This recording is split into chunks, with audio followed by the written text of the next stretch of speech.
അനുകരണകല അല്ലെങ്കിൽ മിമിക്രി എല്ലാവർക്കും താല്പര്യമുള്ള വിഷയമാണ്. നമ്മുടെ പ്രഗത്ഭരായ എല്ലാ മിമിക്രി താരങ്ങളും വീണു നമസ്കരിച്ചു കളയും ഈ മിമിക്രി താരത്തിന്റെ പ്രകടനം കണ്ടാൽ.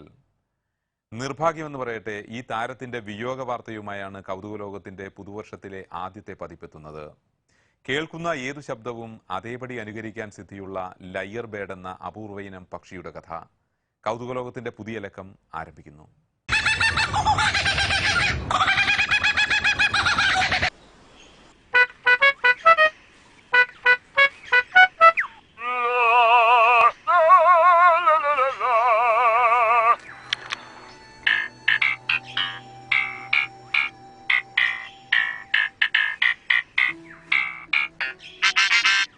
ഓസ്ട്രേലിയയിലെ അഡ്ലെയ്ഡ് മൃഗശാലയിലെ പ്രധാന ആകർഷണമായിരുന്നു ചൂക്ക് എന്നു പേരിലറിയപ്പെട്ട ഈ ലയർ പക്ഷി.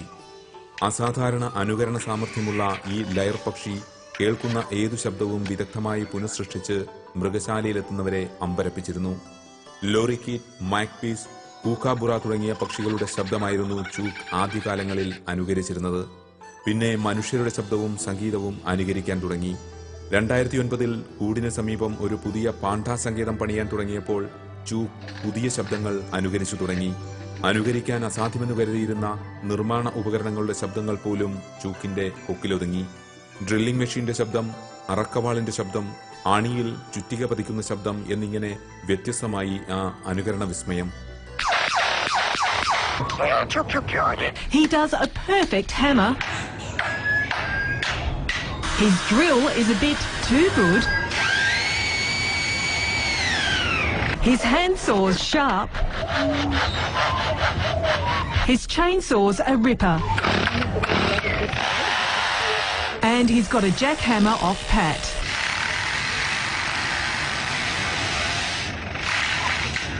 പുരാതന ഗ്രീക്ക് സംഗീതോപകരണമായ ലെയറിൽ നിന്നാണ് ലെയർ പക്ഷികൾക്ക് ആ പേര് ലഭിച്ചത്.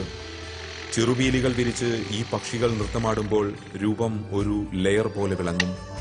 ഇണയെ ആകർഷിക്കാൻ നടത്തുന്ന ഈ നൃത്തം ചൂക്ക് തന്റെ കൂട്ടിലാടിയിരുന്നത് ആത്മനിർവൃതിക്ക് വേണ്ടി മാത്രമായിരുന്നു.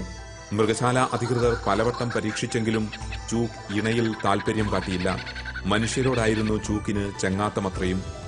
നിർമ്മാണ യന്ത്രങ്ങളുടെ ശബ്ദം അനുകരിക്കുന്ന ചൂക്കിന്റെ ദൃശ്യങ്ങൾ യൂട്യൂബിൽ വൻ ഹിറ്റായിരുന്നു. 10 ലക്ഷത്തിലധികം ആളുകൾ ഈ ദൃശ്യങ്ങൾ കണ്ടു. 32-ാം വയസ്സിൽ ഡിസംബർ 27-ന് ചൂക്ക് ഹംസഗാനം പാടി, അനുകരണമേതുമില്ലാതെ സ്വന്തം ശബ്ദത്തിൽ. ലെയർ പക്ഷികൾ ഈ പ്രായമെത്തും വരെ ജീവിച്ചിരിക്കുന്നതും അസാധാരണമായിരുന്നു. അഡ്ലെയ്ഡ് മൃഗശാലയുടെ പ്രധാന ആകർഷണമായിരുന്നു ചൂക്ക്.